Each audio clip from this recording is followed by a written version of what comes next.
Hallie Casser-Jayne, and welcome to the Hallie Casser-Jayne Show, a podcast akin to the great salons of times past. Pour yourself a martini, grab a spot on your favorite sofa, and listen to the great artists, writers, politicians, and celebrities of our day discuss and debate the current political and economic scene, art and music, film, literature, or maybe talk about the newest trends in fashion, design, and haute cuisine. Whether it's the current political cocktail or the latest must-read award-winning book, we tackle all topics and like to stir and sometimes shake things up.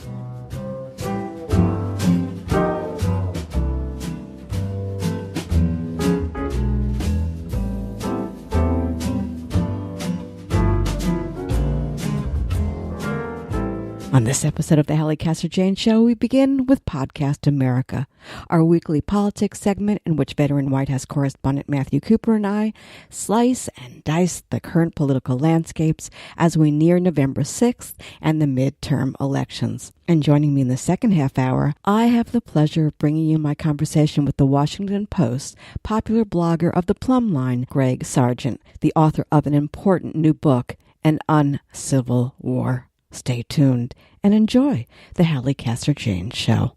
Let's get to it.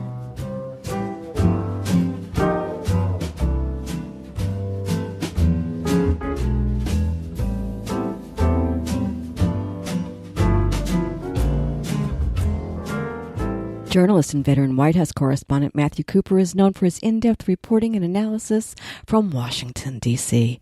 Mr. Cooper has worked for some of America's most prestigious magazines, including Time, Newsweek, The New Republic, National Journal, and U.S. News and World Report. He now serves as a contributing editor to Washingtonian magazine. For the record, Cooper also earned national attention during the CIA leak case, when he was held in contempt of court and threatened with imprisonment for his refusal to name his sources and to testify before the grand jury regarding the Valerie Plame CIA leak investigation, a case that went all the way to the Supreme Court. He has appeared on 60 Minutes, Meet the Press, Hardball, and This Week with George Stephanopoulos. He has covered Donald Trump extensively. His hard-hitting and insightful profiles of the Donald, always well worth the read. And now from here until Election Day, hey, and maybe further, Matt will be my co-host on our new segment, Podcast America. I hope you enjoy. Let's talk. So as we begin to record today, I want to give you this interesting tidbit. Ready? We are ready. 13 days, 18 hours, 53 minutes, and 35 seconds, 32 seconds, 31 from Election Day. How do you like that? That's for It's specifics. Amazing how close it's gotten. I mean, right? It's amazing.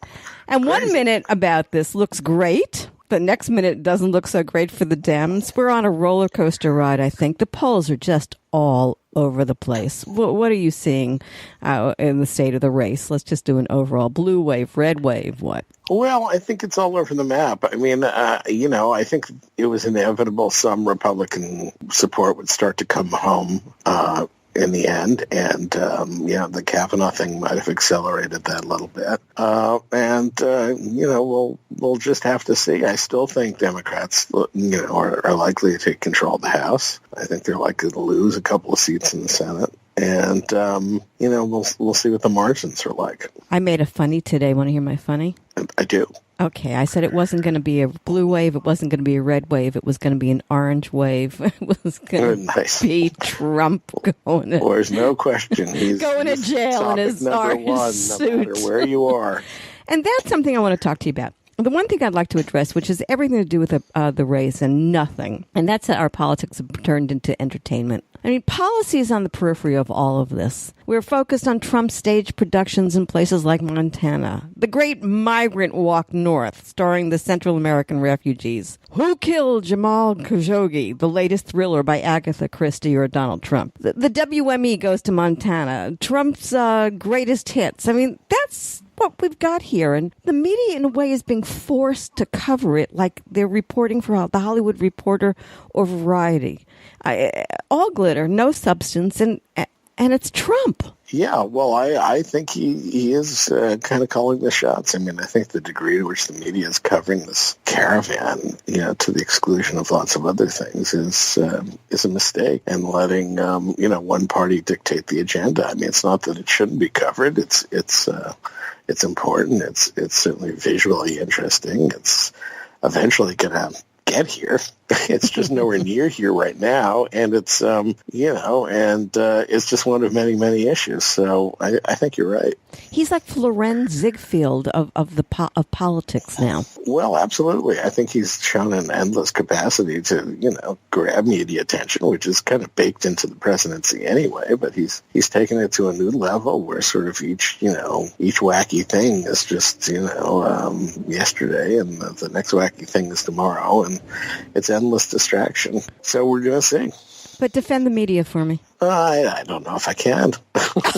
I mean, I think there's a lot of great reporting out there about a lot of important topics. I'm sure you see it in Florida and elsewhere. But, I think TV is particularly prone to these stories that have visual impact, and they get very thrown by them. So, the caravan is really kind of dominating a lot of cable and network evening news. And, I think that's unfortunate because it's crowding out other things. Such as? Well, I think the one story that you think is not being played properly or being addressed properly. Talk to me the one story that you would like to see focused on, or aspect of the election. Because I'll tell you mine, but you talk to me first. Well, I guess the things that Trump ran on about wages, trade, the economy, and that's more than one thing. But, we're seeing some little softening of the economy now. We're seeing some consequences of the changed trade policies. And I think those are all important things. They're not necessarily sexy, but they're a lot of the reason Trump won. And he's, that have propelled this moment. And, I think they're worth covering.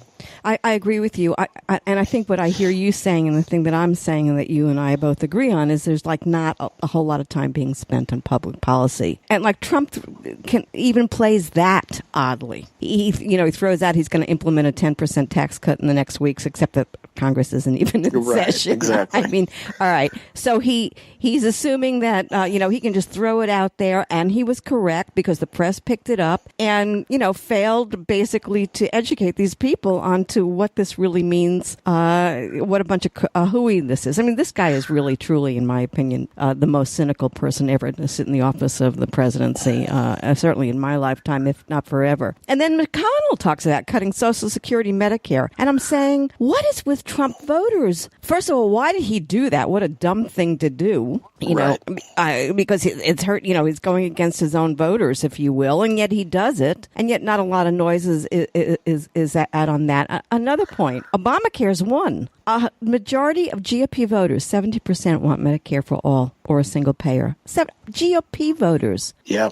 Right? And now Dems are on the national level. They're not talking policy. So, Greg Sargent's on the second half of the show. We already talked. So I'm sorry that you didn't get to hear that because it was interesting. And it is interesting. And a smart guy. And he and I kind of got into this a little bit. But so folks, stick around for that second half hour. It's delicious. But I want to also say that Dems made a decision, Matt, to make Trump the policy of the Democratic Party. They did a great job. I thought it was fantastic. Look what they've done. They kind of made him an idiot, all the way around. But should that be where they're going now? Should they not be bringing policy back to the forefront in the closing days of the campaign? Well, I think so. I mean, I certainly think they got to, they're talking about healthcare a lot, and I think they should probably keep doing that. They should certainly raise the specter of Social Security cuts because that's always been effective. Just to go back to what you were saying before, I mean, I think part of the reason this fall has been weird, aside from it being the Trump era, is that it's been so dominated by these very personal stories. First Kavanaugh and Professor Ford, and then Khashoggi murder, and this. It's just, I've never really seen it dominated by such, as you said, such kind of soap opera things. And I didn't say soap opera, but we'll take that. I like it. But we'll take that. But TV, I mean, those sort of, No, you're right. Pick your metaphor. Right. Three-ring circus. It is. And Cavalcade. Right. I mean, honest to gosh. I mean, but you go back in historically, this is not unusual, by the way. I mean, the 20s and 30s Vanity Fair, I mean, wasn't that what they were always covering and making noise at, and kind of thing. So it's not that this is new. It's just I don't think in these times it serves anybody to do that. I want to bring up something that we talked about last week, and that was the President Obama missing in action. And he heard you. He heard me. You. Talk to me about that, and then I'll put my 2 cents in. I don't know I'm asking this genuinely, whether he's effectively brings a lot more votes in or if he offends some people and then costs Democrats votes. I don't know. But clearly there's been a, decision that he's good in certain places. And so he's out there, on hustings. And, he's always a great speaker and he's attracting big crowds. And, we'll see whether it really helps the ticket in the places he's going. I don't know. What's your take? Well, right now, I'm really ticked off at him. I feel like there are things that he can do more effectively than any, and that is, he could bring the base home. There is nobody else in the Democratic Party who can pull the Democratic Party together as a monolith. And so that's very disappointing that he's not doing that to me. And it leaves an opening when he's not doing it. I think Joe Biden showed up and he's trying maybe to take that role on, for personal reasons, like he wants to run to be president and others. But I think that Obama is putting his personal legacy ahead of the Democratic Party. And, along the way, there were always people who thought he was like that anyway, that he was always about himself and not a party kind of guy. What should he be he's doing? Not really out there a lot. He's out there, as you said, he's picking and choosing. The other part of that story would be that the press is not picking up. I mean, the cameras are on Trump, and when they have an opportunity to have the cameras on Obama, guess what? Like yesterday, he was out there. I couldn't find anything. I think I found literally a 10-second clip on media, and I think that's a big mistake all the way around. I mean, he's entitled to more than that. So yeah, it's still a problem, and I think it's really interesting that that he's doing that. That's my take. And I'd like to see him out there more and making a little bit more noise and maybe going head to head with Trump. But, maybe he'll do that at the end if you think there's a reason to do it. I don't know. But I can't stop talking about him because I think it's weird. Yeah, but that sounds like more a media problem, right? I mean, if he's out speaking... Well, he's not out there a lot, and maybe that's why they're not covering him a lot. I mean, if they had if they had a group around him, they had a press pool with him, and he was going all over the place and going from A, B, C, and flying like a lunatic like Trump does, maybe that's worth it. But if he's just popping up here and popping up there, financially, does it pay to go following him down those roads in these times? So I don't know. Right. It's not being done well, in my opinion. Mm-hmm. I want to go back to the immigration thing and the brown boogeyman and the Central American caravan, which have been called a lot of nasty things by the press, all of which were taken back. I'm interested in it right now from another point of view, and that's the thing that Trump said about, the Middle Eastern terrorists embedded in the throng. That annoyed me horribly, and the only thing that I could possibly say is maybe we'll find the ghost of Jamal Khashoggi, and that's a very bad gallows humor, but I had to say it, embedded in the throng. Yeah. Because I want to bring up Jamal Khashoggi for a second, and I want to talk to you about something. MBS, this guy MBS, whose name is actually Mohammed bin Salman. Right. Saudi prince. And I'm going to say something to you, and I think there's you got to start to think like Trump a little bit, right? First of all, how did he get the name MBS? Well, I know how he got the name MBS. Nobody wanted to be calling him Muhammad. Right. Are we agreed on that? I don't know. But anyway, he's MBS. He's MBS. No relation, by the way, to BHO, Barack Hussein Obama. That's my point. Right. Well, I think people know that the Saudis are Muslims. I mean, I'm not sure that they're really hiding anything. I think they are hiding something. I think they're playing that 100% hiding something, actually. When Trump was over there, they didn't play it like he was at the Saudi kingdom so much as they played it, remember that scene with the ball? The crazy ball. I think that it gives me an insight into Trump in a way that I never, we wonder about Trump. We're going to talk about him saying he was a nationalist in a second. But, is he really, all the things that he says that he is, or he plays things again? It goes back to the production number. And I think he has produced this MBS character. I think he's a production, the same way as he produced Barack Hussein Obama and the birther thing. I think this is a production. And, I wanted to bring that up because I think there's something there. I also want to bring up, and I know I'm like jumping a little bit, but I want to bring up Pence because... Jumping's okay. You can handle my jumping today? Jumping's good. It is my birthday, which I said at the second half. It is. And, Happy birthday. it's like too much sugar already today. I mean, it's like, all right. So, but I wanted to bring up only the fact that Mike Pence, who always, the perfect man, the religious, guy. Right. Sure. He stands up and he says about this Middle Eastern being embedded in the Central American refugee walk, that without proof he covers for Trump. And he says it's inconceivable that Trump was lying about Middle Easterners in the caravan. I can't handle this. Talk to me. Well, you're speechless. It's in the nature of the vice presidency to be obsequious and it's a job without a lot of portfolio. But he's kind of taken it to a new level. I think George Will called him a poodle. And I missed that one. There really is no evidence that there are Middle Easterners embedded in a Guatemalan Central American march. And if there were, it's not even clear what that would mean. But in any event, it's a distraction. He really has taken it to a new low. And I say that just because he's such a hypocrite. I'm a religious man, and then he just lies left, right, and indifferently. All right, let's go to Trump, and he admits he's a nationalist. Steve Bannon probably had one of the great nights of his life.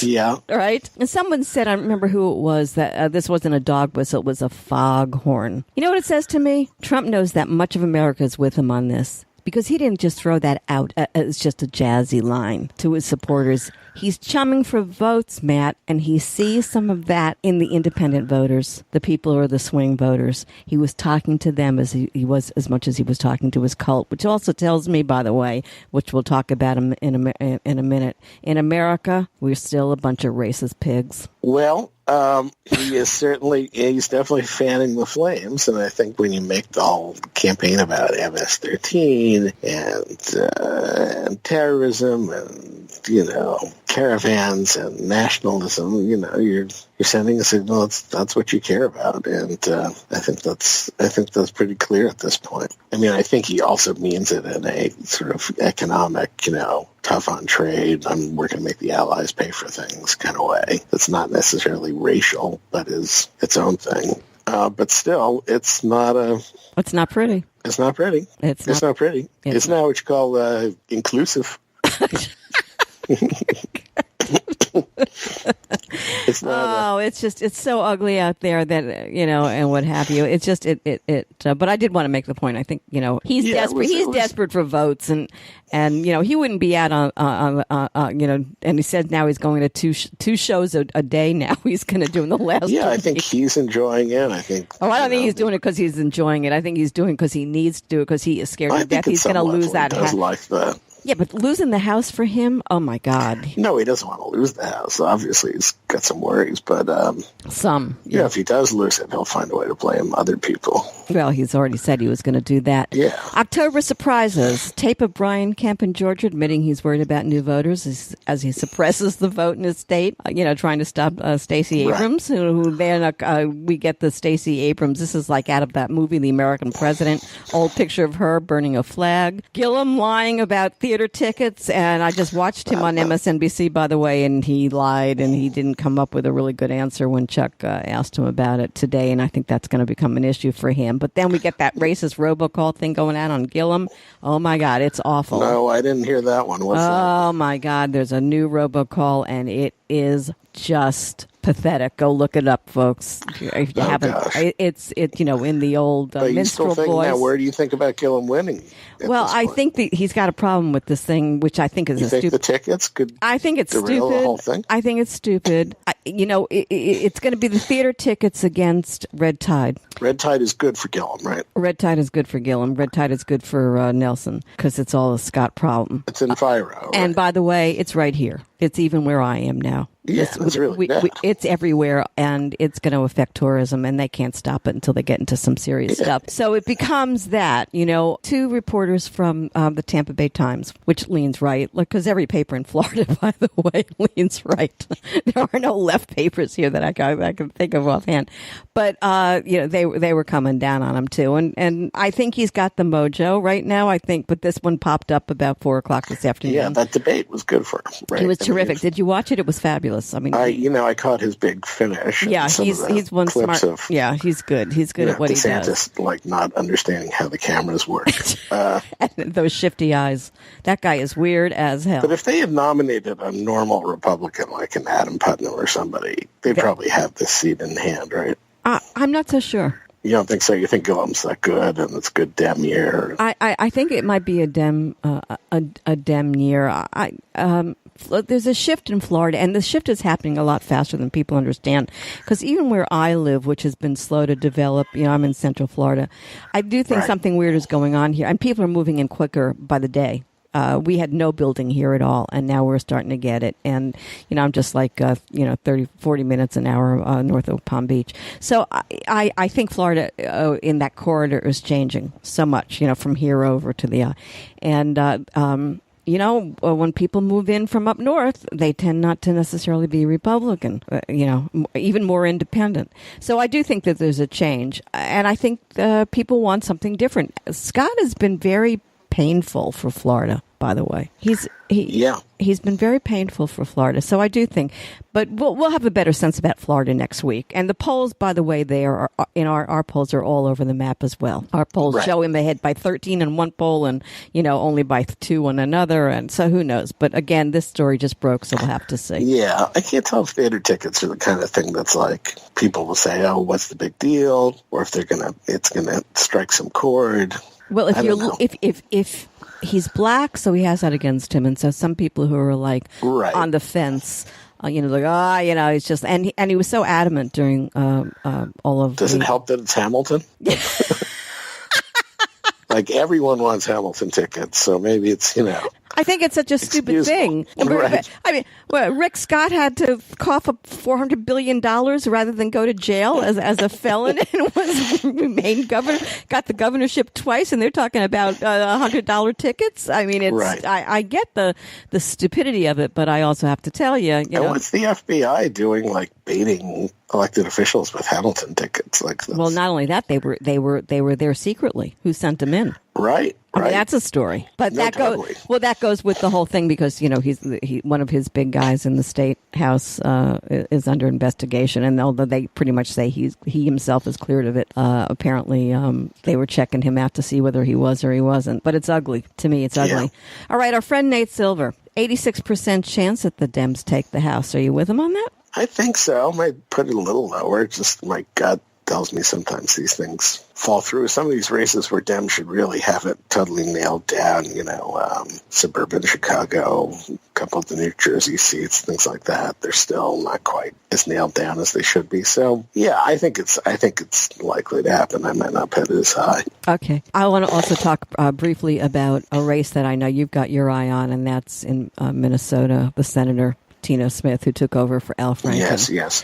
And I talked to you about this. I railed about them ousting Franken at the time. No, I hear you. I was with you on that. I think Gillibrand and Harris are going to pay a huge price if they have further ambitions. Women are still as angry at them as they are at Susan Collins. Women don't forget. That's one thing that we have in common, all of us, north, south, east, west, and whether we're Republican or Democrat. But this one's bizarre, and talk to me. Anything you want to say? Well, Minnesota is a really purple state at this point. Hillary won it by 1.5%. It's very evenly divided. And they just have a ton of races this year. Because of the Franken thing, they have 2 Senate races. They have a governorship.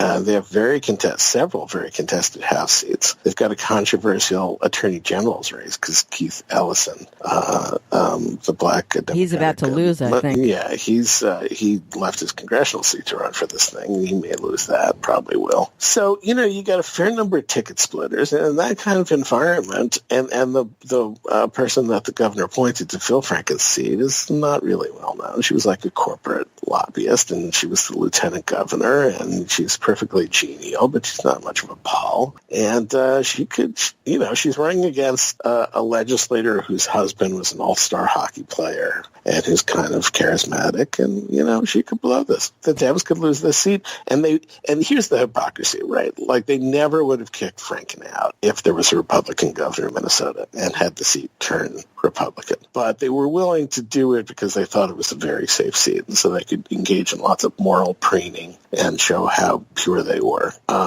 Well, they didn't appreciate how vulnerable the seat was, and now they may find out. You think that Franken could ever come back? Yes. I do too, and I think he should, and I can't wait. I can't wait.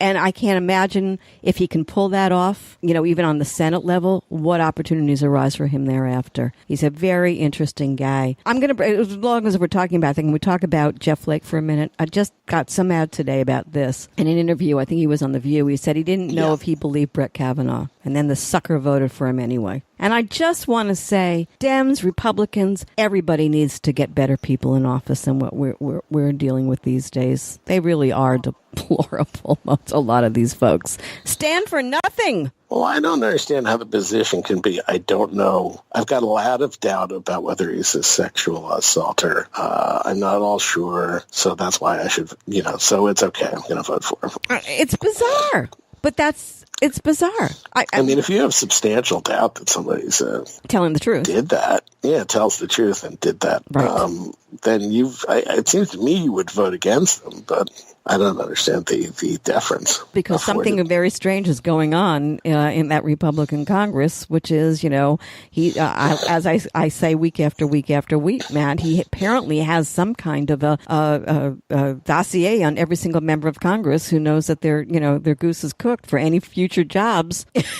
if he lets out what he's got. That's all that it can be. He's holding something. What do they stand for staying with the guy now?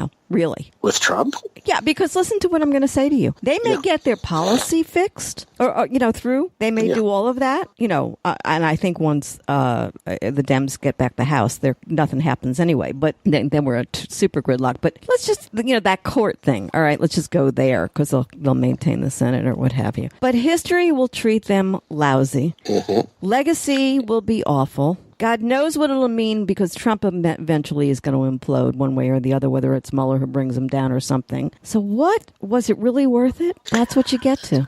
Yeah, I don't know. And also you would think they got kind of the thing they wanted most, which is, the corporate tax rate of 21%. Yeah.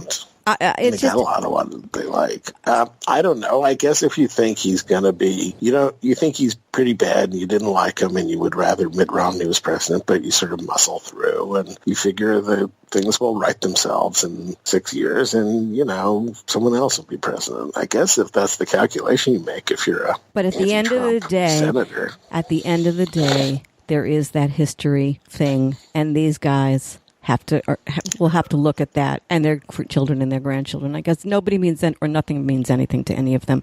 Just wanted to make that point. I want to go back very quickly to something you said, which I wanted to bring up, and that is the economy is definitely showing signs of stress. You've talked about it. Car sales are down. Housing sales are imploding on certain areas of this country, and a lot of it started on the West Coast and starting to move east.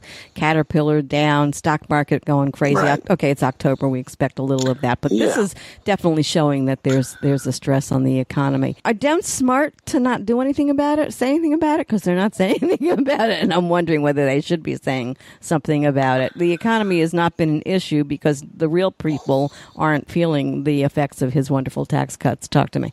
Well, I would probably phrase it more in terms of wages than the economy or the economy is overall been good, and it's continued the trends from Obama. there's obviously been a lot of market growth since Trump was elected. I think they should talk about it in ways that are constructive. But, I think there are some flashing yellow lights at the very least, when interest rates go up, this was kind of inevitable, right? People are going to have less money in their pocket. They're going to be paying more in mortgages and credit cards, and it's going to have an effect. And not to mention what the trade deal has done to the cost of food. And the trade, I think the trade deal speaks a lot. It's killing it. A lot of areas. The housing developer stocks, they're just incredibly off last few months, which also signals some housing issues. Well, that's what I said. Look, no, I agree. And so look, it's obviously a better economy than it was a few years back, but it's something Dems can keep talking about, especially in terms of wages. Like, are you getting a raise, and how are you going to pay for college and healthcare? That is because those things are just continue to soar in cost. Right. So they need to. Okay. So I've been asking all the questions. You got any questions you want to ask me? Well, let's go back to Florida a second. Okay. So Bill Nelson, you think he's okay? Think he's going to pull this out? Well, I think that if Gillum pulls it out, Nelson pulls it out. If Gillum doesn't pull it out, Nelson doesn't pull it out. Yeah, that's going to be what I think. Big. And that's a scary damn thing. So that's what I think. And it's a bad campaign. I it's like, hello, who is Mr. Nelson? It's just, he's old and he's tired and you don't want to play the game, I guess. Yeah. And in terms of voter enthusiasm, what's kind of your sense of where you are? I'm thinking, I had an interesting conversation with a friend of mine who is a Republican, watches Fox News and but hated Trump, and at the end actually did not vote for Trump. But I heard coming out of her mouth, and she's kind of your typical voter around here, the other day when I was talking about him not saying anything about Khashoggi, which made me just so crazy, and that he was going to go forward with the deal. And she said, well, he can't say anything because anything he says the press takes and manipulates. And that said to me that she's back on his side to some degree and still defensive of him, even though she didn't vote for him. So that's it. On the other side, I have a group of women who I peripherally know, who I have conversations with, and they are splitting with their husbands and they are voting not Trump. Yeah. So, whatever. I do know that the people who are in the Democratic Party here feel better about Gillum and Nelson than I've seen them see about, like, it's a chance for Democrats to actually do something in Florida. It's anecdotal. So I can't go there yet. I can't get the real feel. I'm gonna be with the. By the way, this week I'm gonna be with the Nelson campaign a little bit to feel things out. I'll come back next week with something a little bit more substantive once I do that. Okay. Anything else before we close? Because I have one thing I do want to say that has just something completely different. Go ahead. Sure. No, go ahead. I just want to, Sandra Day O'Connor, the first female Supreme Court justice, announced she has dementia. And I want to make a shout out because I'm very good friends, I don't know if you know this, with some of her family members. And she has the most extraordinary family ever, from her brother to this one to that one. So I just wanted to put out there, she's really been quite a woman for all of us, and we're all thinking about you. Yeah, I did not know you know them, but it just seemed extraordinary. Yeah, very, very sad day for that. And that's it. That's it. I've been speaking with journalist Matthew Cooper. You can read his insightful reporting at Washingtonian Magazine and follow him on Twitter at @MattIsCoop and on Facebook at Matthew Cooper.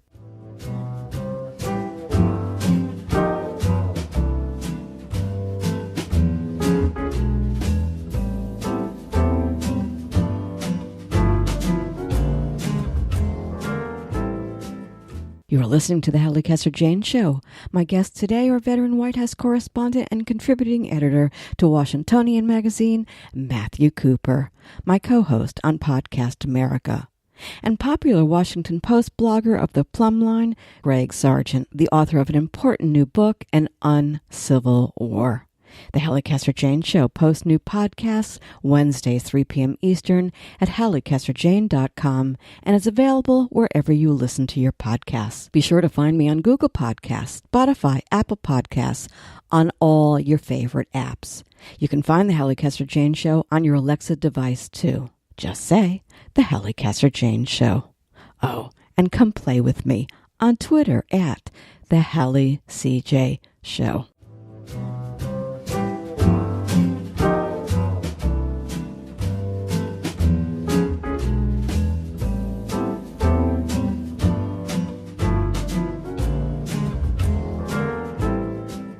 In an uncivil war, taking back our democracy in an age of Trumpian disinformation and Thunderdome politics, journalist Greg Sargent, who writes the popular Plumline blog at the Washington Post, doesn't fool around. He says that American democracy is facing a crisis as fraught as we've seen in decades, and Donald Trump's presidency has raised the specter of authoritarian rule. He notes that extreme polarization and the scorched earth war between the parties drags on with no end in sight, and makes the case that at the heart of this dangerous moment in American history is a paradox. It took a figure as uniquely menacing as Donald Trump to rivet the nation's attention on the fragility of our democracy. Yet the causes of our dysfunction are long-running and predate Trump. It is these causes that help facilitate the rise of Trump and, distressingly, will outlast his presidency. In an account that includes numerous interviews with political operatives and strategists in both parties, political scientists and historians, Sargent argues why we cannot shy away from big arguments over our democratic future and considers what must be done to save it. Let's talk with Greg Sargent. Listen, love this book. Oh my God, it needed to be written. I'm so glad you wrote it. I want to talk to you about please say that. Say that publicly. I'm doing that right now. On Twitter. I'm going to do that all day tomorrow and all week. All week long we'll have fun together. We'll go back and forth. No, don't joke. It's a good thing. Let's talk a good book. All right. An Uncivil War. Catchy title. You know what I kept thinking? Uncivil, incivility. Talk to me about this. Right. Is there a distinction, and where are we in all of this? You and I are about the same age. Have you ever seen anything like this? I have not. Yeah, scary. Yeah, and the civility debate is really quite frustrating. There's a lot of talk about whether Democrats are going to, quote-unquote, go low against Trump, and whether they're going to embrace, quote-unquote, Avenattiism, whether they're going to do what Eric Holder says and kick them and so forth. And a lot of this debate is just treated as, on one side is Trump, who's calling people names, and on the other are Democrats going to sink to his level by calling people names also. But that's not what's really happening here, right? Right. What's actually happening is that the Republican Party is using scorched earth tactics and counter-majoritarian tactics to get its way, and Donald Trump is an authoritarian whose attacks on our democracy are enabled by the Republican Party. And so when people like Avenatti or Hillary Clinton or Eric Holder call on Democrats to toughen up, what they mean is recognize what you're up against. I don't see, I think one could argue with the various prescriptions, and I do in the book, but I think the recognition is right. I think so. What concerns me is that Donald Trump is a symptom of a deeper problem, and that's what this book is really about.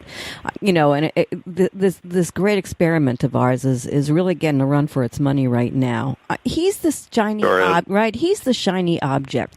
And he's part of the problem, but he's not the problem. I mean, you have to go back and say, how the hell did we get here? Because I think, that's what history teaches us. Talk to me a little bit about that. Well, I think a lot of the most visible degradations from Trump really represent him kind of hopping on trends that were already long in the making. And a lot of political scientists have reached this conclusion, too, and I quote a lot of them in the book. If you look at sort of the most visible things he does, for instance, when he says that the election is going to be illegitimate if Republicans don't win, or the press is the enemy of the people. Right, everything he does to delegitimize our political system and our institutions represents kind of a continuation of what we've seen before. Republicans have argued for a very long time that there's such a thing as voter fraud, and that Democrats are trying to cheat them out of elections. And the conservative movement has spent decades trying to delegitimize the news media. Trump just sort of takes it to this other level, but he's really playing to an audience that's been very well primed for a long time to hear all this stuff. And he has the support of people who one never would have thought he would have gotten the support of, and that's the Republican members of Congress. What? Yeah. That's it's remarkable. It is remarkable. Look at his approval among Republican voters, right? I think it's up it's around 90%. Yeah. Right, and only gone up recently. My thought is that what I think that we are all missing, and we're not dissecting enough, and I'm wondering what you're going to say about that, is who are these people and what are they really so angry about? It's nonsensical to me in some ways, and I don't think that we are dissecting that enough, really getting into who they are. I agree, yeah. All right, and I think that's a huge mistake, and until we get into that and we get an answer to that, I don't think this thing ends quite the way that I think Democrats are hoping that it's going to end. Do you think Trump is smart, stupid, evil, good, narcissist? Is he an authoritarian? Is he a nationalist, like you said yesterday? Who the hell is this guy? Do you get him? You know, it's a funny thing. I actually used to speak to him back in the 90s when I worked at the New York Observer. I was a reporter there, and in those days you could just call up Trump and he'd get right on the phone because he loved talking to reporters about real estate. He was always trying to hawk whatever he was doing, and it was really easy to get him.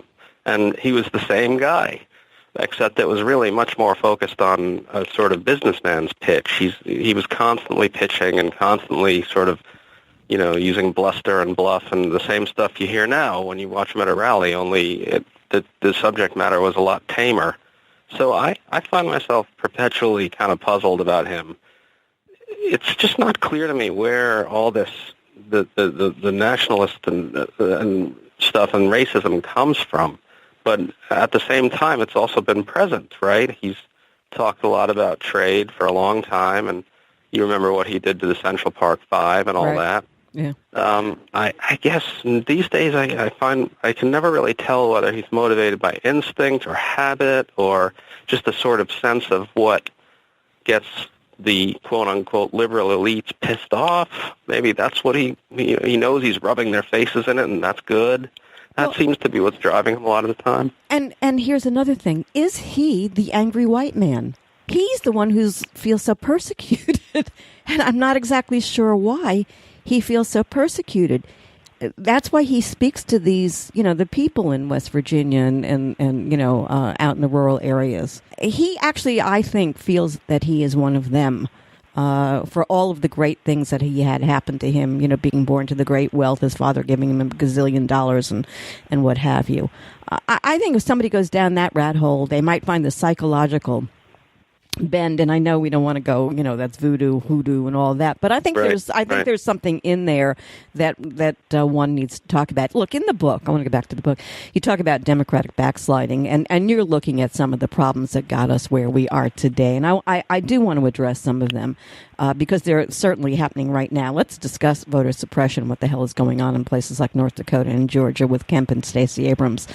And let me say before you speak to that, I want to say that I don't think the press has done a great job on explaining this to the voters as to what exactly is being manipulated here. We talk voter suppression, and I'm not sure that they always get what we're talking about. And maybe language is something that's between us and getting the message out. Talk to me. Yeah, I mean, you can see in some of the coverage that that a lot of the coverage is insufficient to what's going on here. I think you probably saw there was a big social media dust-up about one news account which essentially said something like critics say that voters are being disenfranchised, and they were. It was just a straight up factual matter, right? Yeah. And so that sort of gets at the. I think it might be hard sometimes for some neutral reporters to reckon with just what the Republican Party, in at least some dimensions, has become. It's an inconvenient thing to have to point out because it sure makes you sound biased, right? Right. Yeah. If you say that they're really, sliding into very serious tactics that are really highly undemocratic at their core. But I think the real worry is that this could work, right?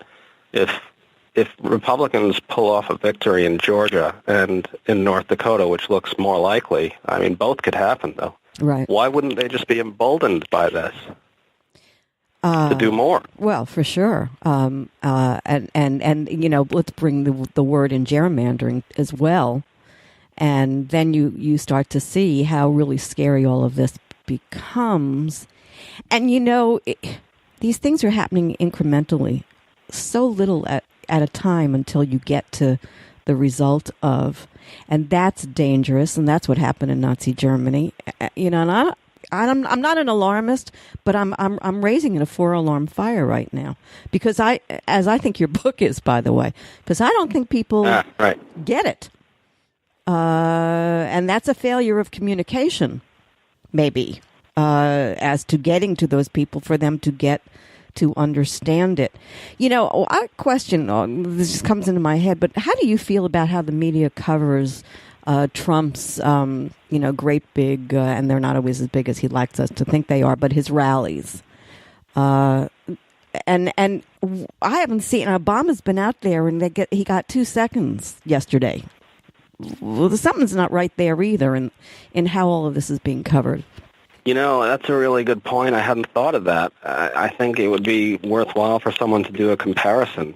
Obviously, Trump is president now, so it would be understandable if he got more airtime, but Obama's the former president, and he is an icon for the parts of America that didn't support Trump, and so you would think that he would get more coverage than he's getting. I think people are starting to figure out that just letting Trump spew unfiltered lies into the political bloodstream is a bad idea and is actually irresponsible. Unfortunately, it's just happened for far too long at this point. So what's the solution? Well, I don't know. I mean, I argue in the book for continually pressing for better journalism. And I mean, by that I mean all of us. We can all improve by examining our own conduct. And I guess the other thing that I argue for is that we should all try to reaffirm the basic core liberal democratic values of the press, because those values are really under tremendous strain and assault right now, and I think a lot could be lost if we don't all sort of step up and lend this institution our support. I think that's brilliant. I want to get back to Obama because I brought that up on last week's show with Matt, and we're going to address it too as we talk in a couple of hours after you and I talk. And then there was a report that Matt sent over to me the next day saying, where is Obama? And he has reasons for not being out there. But I'm gonna give him a little swat, former President Obama, because I think he's failing the Democratic Party and the values that not just the Democrats but the nation as a whole. Putting his own needs first, I think, and somebody needs to knock him up against his head in the next 2 weeks to get out there. That's really interesting. I've heard some rumblings among Democrats along these lines. It's interesting stuff. I wonder whether the Democrats, even more generally, maybe they're failing to engage the threat of Trumpism on the level of the battle of ideas as aggressively and robustly as they could. It seems like they've really concluded that they can win this election by talking about health care, and they may be right. I don't know, but it sounds like that's what you're really referring to, and I hear a lot of rumbling from Democrats about the same thing. I just wonder whether engaging Trump on the immigration stuff and on racism and so forth. I think I would like to see more of it. I would agree with you on that. I would like to see more. I just don't have any idea what works or what doesn't work, in quotes. Well, the only thing I'm saying is that I don't think that I think that the Democrats did a great job pre this time to make Trump the issue, and it was a fair thing to do, and it worked wonderfully. But I think in the closing days, it might be a good thing to come back to ideology, right versus wrong, good versus evil, pitting a man of, great intellect and a great verbal ability and, a wonderful personality up against, a very ugly man, and see how that happens.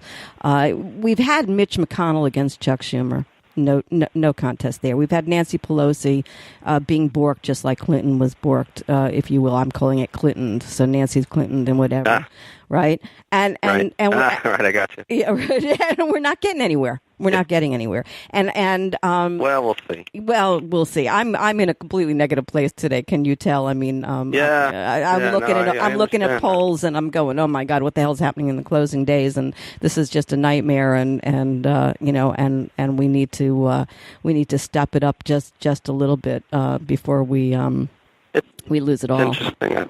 Yeah, well, I mean, it's a little hard to read the polling, isn't it? I think, Trump's approval is creeping up. I wonder whether that just reflects, or it largely reflects, Republicans coming home, which I think we could have expected anyway. I agree with that. And usually, don't the polls? The polls at the end usually do tighten, but they usually break to the incumbents as well. And so, fingers crossed. But that poll that came out this morning, how many Republicans were showing up to vote yesterday in so many places? And I said to one of the creepy Republicans that I don't call a Republican. I don't even know what it is. Just one of those online, marauders. I call them. You don't know who they're voting for. It may show up that they are, but maybe they're the ones who are voting against. Maybe those are the Republican women who are voting against Trump. I mean, and we don't know what's going to happen. That's certainly possible, right? So I mean, but it tells me they're playing the message game better than the Dems, because I don't see the Dems answering. Well, it's a little hard to say, because while all this is happening, we're also seeing the generic ballot, the House ballot, widen. And the chances in the 538 forecast for House Democratic takeover of the House increasing. I did see that, Cook Political Report, and Cook Political Report's shifting more races towards Democrats. So, I wouldn't predict anything, but it seems to me that it's fairly tough to say what's going on. It sure seems like Democrats are energized in a way that's going to, I think, help them.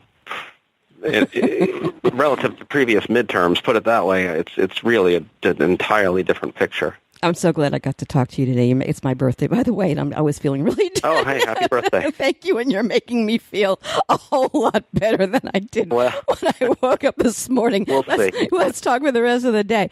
I want to bring up the migrants issue also, and I'm going to be a smartass here, and I'm going to say, he keeps talking about Middle Easterners being embedded in the middle of that. As a reporter for ABC for a long time and covered Central America, these are the most wonderful people in the world.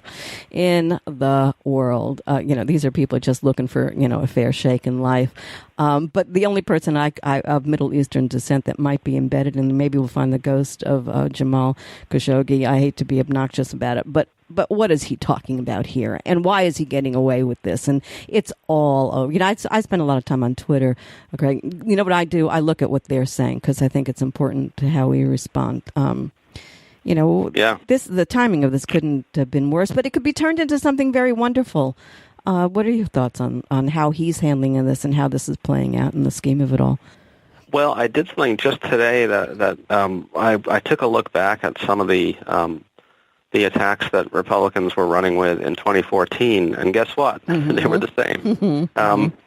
So Tom Cotton and some of these other Senate candidates were attacking Democrats for being soft on Ebola crossing the border and soft on ISIS crossing the border.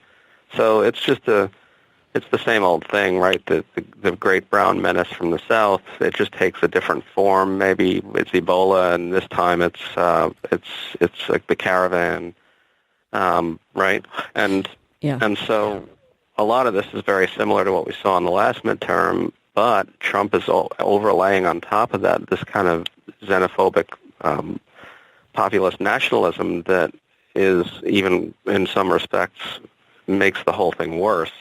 And he's bringing in George Soros and the globalists, and so forth and so on. And so now it's the traditional Republican attack wedded to Trumpism.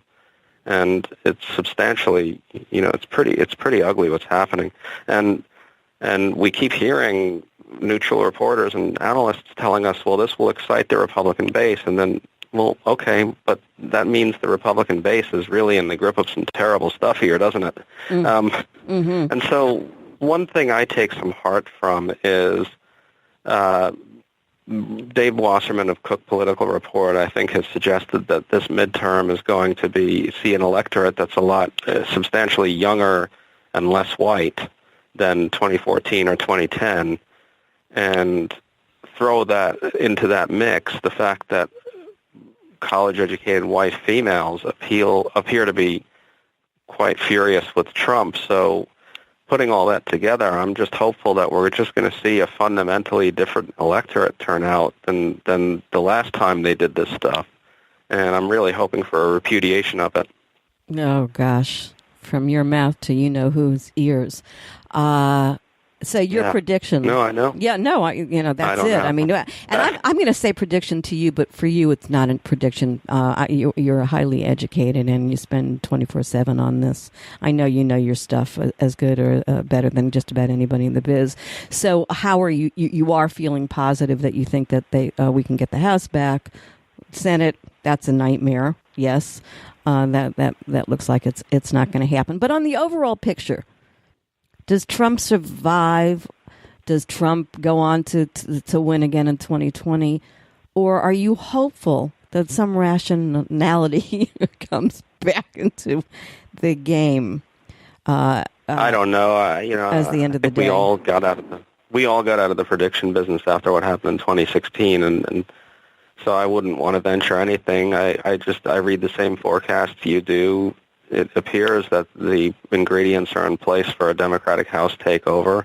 The Senate, I think, was probably always going to be virtually impossible for Democrats, and it seems likely to me that Republican base in some of those states would have consolidated behind the Republican anyway, Kavanaugh or no Kavanaugh. Democrats were always going to sort of need a lot of things to go right miraculously to win the Senate, and that was never likely, and so it's still not likely.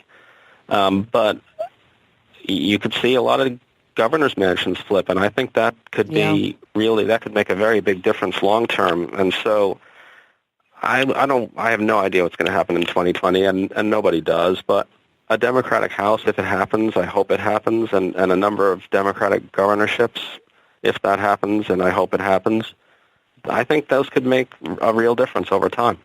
Well, what a pleasure to have you here. Let's do it again soon. Let's come back. Yeah, whenever you want.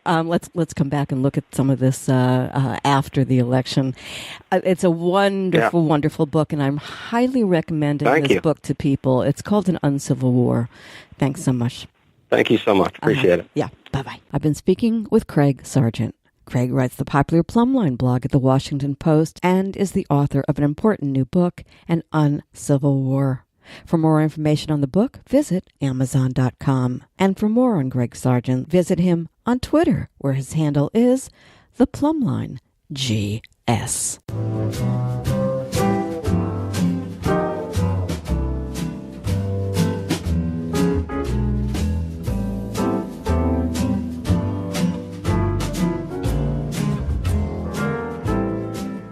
Thank you so much for tuning in to the Hallie Casser-Jayne Show. The Hallie Casser-Jayne Show is a production of RESEC, LLC. Be sure to tune in to the Hallie Casser-Jayne Show at HallieCasserJayne.com or listen on your favorite app. New podcasts are posted Wednesdays, 3 p.m. Eastern.